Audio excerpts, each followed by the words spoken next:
మాధవి రెడ్డప్ప గారి అనే నేను శాసనసభ సభ్యురాలిగా ఎన్నిక అయినందున శాసనం ద్వారా నిర్మితమైన భారత రాజ్యాంగం పట్ల నిజమైన విశ్వాసం, విధేయత చూపుతానని, భారతదేశ సార్వభౌమాధికారాన్ని, సమగ్రతను కాపాడుతానని, నేను స్వీకరించబోయే కర్తవ్యాన్ని శ్రద్ధాశక్తులతో నిర్వహిస్తానని దైవ సాక్షిగా ప్రమాణం చేస్తున్నాను.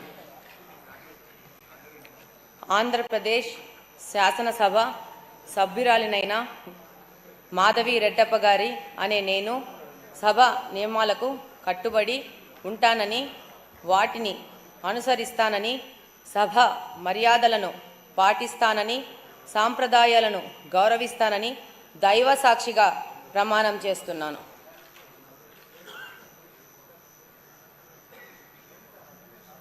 శ్రీ అమర్నాథ్ రెడ్డి ఆకెపాటి.